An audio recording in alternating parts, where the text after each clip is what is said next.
लेकिन मेरा मानना है कि बहुजन समाज जब तक एक हो करके सत्ता पे काबिज नहीं करेगा, तो ऐसे ही बौद्ध गया जैसे हमारे जो मॉनेस्ट्री हैं उसको ये अपने में सम्मिलित कर लेंगे, या फिर विष्णु के अवतार के रूप में घोषित करवा देंगे हमेशा के लिए, या इसको समाप्त करके विष्णु का टेम्पल ही बना देंगे। इन ब्राह्मणों से बचिए। ब्राह्मण जो होते हैं वो सांप की तरह होते हैं। वो अपना बिल नहीं बनाते, बल्कि दूसरे के बिल में रहकर चूहा खा जाते हैं। तो आप ये देखिए कि हम लोग चूहे हैं। हमने अपना बिल बनाया, अपना घर बनाया, ये हमारे बिल में घुसते हैं। अपना बिल तो इनके पास तो कुछ है ही नहीं। इन्होंने अपनी जिंदगी में कुछ किया नहीं, केवल कल्पना के सिवा कुछ नहीं बनाया। तो ये हमारे बिल में घुसने की प्रयास किए। पहले इन्होंने अयोध्या हड़प लिया, बद्रीनाथ को हड़प लिया, केदारनाथ को हड़प लिया। अब क्या नाम है, बौद्ध गया के पीछे पड़े हैं। साथियों नमस्कार। इस वक्त हमारे साथ प्रोफेसर विक्रम इलाहाबाद यूनिवर्सिटी से मौजूद हैं। सर का सबसे पहले बहुत बहुत स्वागत करते हैं सर आपका। आपका भी धन्यवाद। सर बिहार के बोध गया जो प्लेस है उसकी मुक्ति को लेकर, जिस तरह पंडा पुजारियों ने उस पर कब्जा करके रखा हुआ है, उसकी मुक्ति को लेकर देश भर में एक उबाल देखने को मिल रहा है। क्या कहेंगे सर जी, आप? सरकारें बौद्धों के साथ मिसबिहेव कर रही हैं। मिसबिहेव क्या कहेंगे, टॉर्चर कर रही हैं। मैं इसको इतिहास के पन्नों में आपको ले जाना चाहता हूं, क्योंकि मैं इतिहास का प्रोफेसर हूं। तो इतिहास के माध्यम से इस बात को समझने की कोशिश करते हैं। दो भागों में इसको बांटते हैं कि बीटी 1949 एक्ट क्या है, और दूसरा ये हुआ क्यों। तो हुआ इसलिए कि देखिए, गौतम बुद्ध का आंदोलन जो प्राचीन काल का आंदोलन था, एक बहुत महत्वपूर्ण आंदोलन था। और इस आंदोलन की वजह से, गौतम बुद्ध के नवाचार विचार की वजह से सत्ता के लोगों ने इनको अपनाया था। विशेषकर से अशोक के जमाने में, अशोक के जो राजा अशोक ने इनको अपनाया और इसका बौद्ध धर्म का प्रचार प्रसार किया। लेकिन खुद डॉक्टर बी आर अम्बेडकर कहते हैं कि प्राचीन काल में बौद्धों और ब्राह्मणों के बीच का संघर्ष रहा।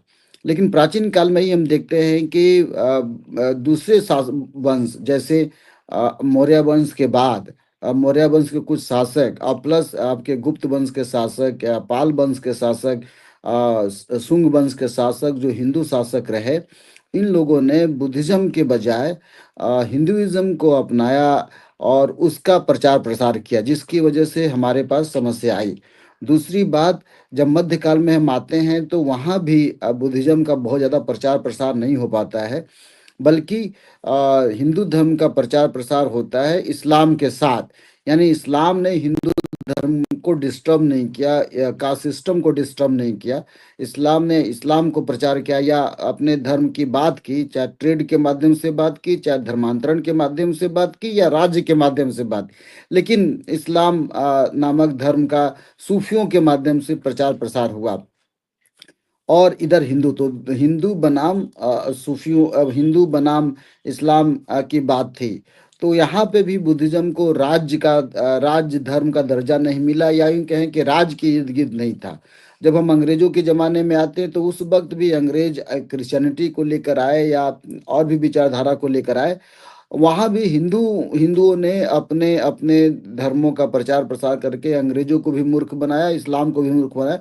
यानी हिंदू धर्म को जिंदा रखा और राज्य के इर्द गिर्द अपने को बनाए रखा। आज़ादी के बाद भी ये समस्या बनी रही। आज़ादी के बाद मुख्य रूप से दो प्रमुख घटनाएं घटती हैं बौद्ध धर्म को लेकर के। एक, डॉक्टर बी आर अम्बेडकर का बुद्धिज्म को अपनाना, ये अपने आप में एक क्रांति थी, जिसकी वजह से जो मरी हुई बुद्धिज्म थी उनमें जान आई। दूसरा, उदित राज ने जब बुद्धिज्म को ग्रहण किया था, तब भी ये बात चली थी कि बुद्धिज्म का प्रचार प्रसार होगा। तीसरी जो महत्वपूर्ण घटना घटी थी बुद्धिज्म से जुड़ा, वो बहुजन समाज पार्टी का सत्ता में आना था। बहुजन समाज पार्टी जब सत्ता में आई तो माननीय कांशीराम कहा करते थे कि हमें भारत को अशोक का भारत बनाना है। तो प्रचार प्रसार चला, और हमने देखा कि कुशीनगर का विकास हुआ, सारनाथ का विकास हुआ, लखनऊ का विकास हुआ, सबने देखा। लेकिन उसके बाद ये बौद्ध धर्म के लिए कोई सत्ता नहीं रही। विशेष को न तो कांग्रेस की सत्ता रही और न ही बीजेपी की सत्ता रही। अब कांग्रेस की तो बात अतीत की हो गई, लेकिन जब बीजेपी की सत्ता आई, जो माननीय अटल बिहारी वाजपेयी के नेतृत्व में आई, तब भी ये धार्मिक राष्ट्रवाद या धार्मिक साम्राज्यवाद का दौर था, जिसमें से हिंदुओं को उनके धर्म को प्रचार प्रसार करने की बात की गई। और ये मोदी के नेतृत्व में ये बीजेपी की पराकाष्ठा है।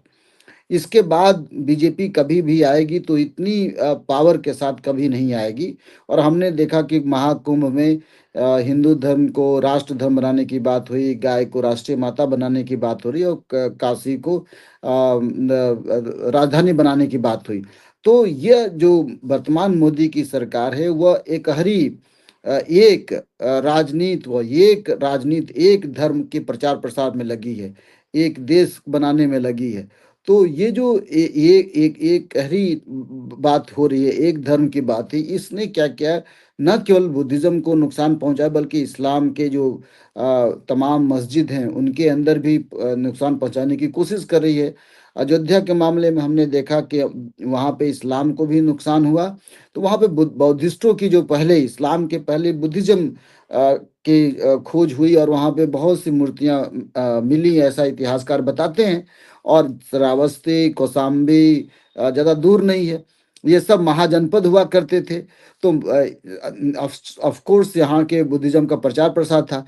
लेकिन भारत की जो जनता है, विशेषकर जो दलित जनता है जिसको कह सकते हैं, जिसको बहुजन जनता कह सकते हैं, ये बहुत स्मार्ट नहीं रही, बहुत इंटेलेक्चुअल नहीं रही, और यूँ कहें कि ऑर्गेनिक इंटेलेक्चुअल नहीं रही, जो एंटोनियो ग्राम्सी कहते हैं। इस ऑर्गेनिक इंटेलेक्चुअल के न होने की वजह से बुद्धिज्म का प्रचार प्रसार बहुत बड़ी मात्रा में नहीं मिला, ना हम उसको अपने अंदर समाहित कर पा रहे हैं। अभी हाल में ही आपने देखा कि भूटान के नरेश आए, जो अपने आप को बुद्धिस्ट कहते हैं, लेकिन मोदी के साथ गंगा में स्नान कर रहे हैं, महाकुंभ में स्नान कर रहे हैं। तो बुद्धिज्म का अभी एक बहुत बड़ा धड़ा जो मोदी के साथ है या हिंदुइज्म के साथ है। तो यह जो सिचुएशन बनी वह एक नेगेटिव सिचुएशन बनी। इतिहासकारों की बात कर लें तो इतिहास सर सर सर सर देखने को मिला कि बोध गया से जो वीडियो आया जिसमें देखने को मिला कि वहां पर जो महंत हैं, जो ब्राह्मण हैं, वो वहां पर शिवलिंग स्थापित करके वहां पर पूजा अर्चना कर रहे हैं। दूसरी तरफ एक वीडियो और आता है जिसमें देखने को मिला कि वहां पर जो पंडा पुजारी है वहां पर पूजा पाठ करवाने का काम कर रहे हैं, पिंड दान का काम कर रहे हैं। इसको लेकर क्या कहेंगे मैं सर आप? मैं वही उसी बात पे आ रहा हूँ, मेरी बात कंप्लीट करने दीजिए। ये बात राजनीति की हुई, दूसरी बात इतिहासकारों को हुई। राजनीति ने ये कहा कि गौतम बुद्ध विष्णु के अवतार हैं, और विष्णु के अवतार की वजह से हिंदू धर्म के हिस्सा हैं। यह प्राचीन काल में रही है, मध्य काल में रही, अभी काल में। इसी इसी बात को इतिहासकारों ने, बड़े अच्छे इतिहासकारों में रोमला थापर हैं, आपके हटिंगटन हैं, चाहे वो उपनिवेशवादी इतिहासकार हों, चाहे राष्ट्रवादी इतिहासकार केपी जायसवाल हैं, इन सभी ने मिल करके गौतम बुद्ध को विष्णु का अवतार बना दिया, या गौतम बुद्ध को हिंदू धर्म का हिस्सा बना दिया। तो और उनको क्षत्रिय कहा भी जाता है, हम जानते भी हैं। हालांकि ये दोनों बातें अलग अलग हैं। तो इतिहासकारों ने जो गलती की उसको पॉलिटिशियन ने भी गलती की। अब ये जो बोध गया की बात है, इसी इसी आइडियाज को लेकर लोग चलने लगे कि गौतम बुद्ध विष्णु के अवतार हैं। और इस विष्णु के अवतार की वजह से महात्मा गांधी ने, जब ये समस्या उत्पन्न हुई कि दूसरे देशों के बौद्ध के लोगों ने ये कहना शुरू किया कि जो बुद्धिज्म है, बौद्ध गया है, वो हमको दे दिया जाए। तो महात्मा गांधी के सामने जब ये समस्या आई, उस वक्त कांग्रेस आज़ादी के पहले एक इम्पॉर्टेंट राजनीतिक पार्टी थी, और कांग्रेस के ही लोग वर्कर थे। तो इन लोगों ने, गांधी ने राजेंद्र प्रसाद से कहा कि आप 1924 की बात है कि आप एक इंक्वायरी कमेटी बनाइए। तो उसमें इंक्वायरी कमेटी सेटअप हो गई। अब उस इंक्वायरी कमेटी ने अपना, जिसमें विश्व हिंदू परिषद के हिंदू महासभा के लोग भी थे, जो ने मुजफ्फरपुर में एक सम्मेलन किया था, इन सभी की ज्वाइंट कमेटी बनी, जिसमें इन ज्वाइंट कमेटी ने ये तय किया कि 5 आपके ब्राह्मण होंगे, मतलब हिंदू होंगे, और 5 बुद्धिस्ट होंगे, और एक कलेक्टर होगा। और यही चल करके बीटी एक्ट बना रहा 1949। थोड़ी सी परिवर्तन हो करके पहले ये रहा कि जो कलेक्टर होगा वो हिंदू ही होगा, लेकिन इसमें परिवर्तन आया तो 1949 का बीटी एक्ट बन गया। दूसरी बात, इनसे जुड़ी जो समस्या रही, मैं जो आप जो कह रहे हैं कि यहाँ पे पंडितों का दान पिंड की बात है, तो मैंने आपको बताया कि जब इन्होंने विष्णु का अवतार बनाया तो हिंदू धर्म से जोड़ दिया। दूसरा इन्होंने कहानी कहा कि बोध गया में मरने वालों को स्वर्ग की प्राप्ति होती है, और स्वर्ग की प्राप्ति होती है, इस वजह से बोध गया को इम्पोर्टेंट हिंदू का तीर्थ स्थल बनाया गया। जो एक्ट है वो भी, उसका नाम भी बोध गया टेम्पल इंक्वायरी रखा। टेम्पल रखने का मतलब नहीं था, बौद्ध और टेम्पल दोनों अलग अलग हैं, लेकिन तब भी इसका इंक्वायरी रखा। तो ये साजिश की तहत, ये षड्यंत्र के तहत वहाँ पे ये कहा गया कि यहाँ पे पिंडदान होता, स्वर्ग की प्राप्ति होती है। जब स्वर्ग की बात आ गई, अंधविश्वास की बात आ गई, तो वहाँ पे जो बुद्धिज्म का, बौद्धों का, मतलब गौतम बुद्ध की जो मूर्तियां थी, उनको 5 मूर्तियों को इन्होंने कहा कि 5 पांडव हैं। और 5 पांडव जब कह दिया गया तो उसके ऊपर कृष्ण भगवान की मूर्ति रख गई। यानी बुद्ध जो बौद्ध गया है उसको हिंदू टेम्पल में कन्वर्ट करने की साजिश शुरू से चलती आई। उसके बाद वहाँ ने टेम्पल भी बना दिया, और टेम्पल बनाने के बाद उसमें हरि कीर्तन शुरू कर दिया, राम चर्चा शुरू कर दिया, शिव चर्चा शुरू कर दिया। तो ये जो पांचों पांडवों की साजिश रची गई, शिव चर्चा की साजिश रची गई, ये बड़ी साजिश है। और जो हिंदू थे बेसिकली हिंदू नहीं थे, बल्कि पांच पांच ब्राह्मण हुआ करते थे मेरे ख्याल से, और इन ब्राह्मणों की साजिश रची गई। मैं एक तीसरी बात ये कहना चाहता हूँ, ये ऐसा क्यों हो रहा है? ऐसा इसलिए हो रहा है क्योंकि ये लोग आपका इतिहास मिटाना चाहते हैं। ये बात कर बौद्ध गया की बात नहीं है, ये एक इतिहास मिटाने की बात है। अगर सैमुअल हंटिंगटन, अगर ये अलेक्जेंडर कनिंघम अगर भारत ना आते और बौद्धिस्ट मोनेस्ट्री नामक, बौद्धिस्ट मॉन्यूमेंट नामक किताब ना लिखते, तो ये उसी समय गायब हो गए होते। यानी बुद्धिज्म उसी समय खत्म, माने ये टेम्पल उसी समय खत्म कर दिया गया होता है। लेकिन कनिंघम का भला हो कि वो आया और उसने खुदाई में ये बात निकाली और बताया कि यहाँ पे बौद्ध वृक्ष के नीचे गौतम बुद्ध का ने बुद्धिज्म का ज्ञान प्राप्त हुआ था, इसने बताया। तो ये जो साजिश है वो बेसिकली साजिश ये है कि इसी सभ्यता मिटाया जाए। और इसी वजह से, चूंकि आपको पता है कि सेंटर में बीजेपी की सरकार है और बिहार में जेडीयू की सरकार है, दोनों की सरकार है। तो ये सरकारें क्या चाहती हैं? ये सरकारें चाहते हैं कि आपका इतिहास खत्म हो जाए और आप केवल एक हिंदू धर्म की बात रहे। और इसीलिए मैं बार बार कह रहा हूं कि बहुजन समाज के लोगों को ये चाहिए कि जब तक वो 85% जो मैं कहता हूं कि एक साथ रहें। हालांकि आनंद तेल तुमड़े ने ये बात बिल्कुल सही लिखी कि बहुजन का जो कॉन्सेप्ट हो, एक मिथ है। माने बहुजनों में कभी एकता हुई नहीं, माने हमेशा बहुजन आपस में लड़ते रहे, और 3.5% वालों ने प्राचीन काल से ले अब तक कब्जा किया।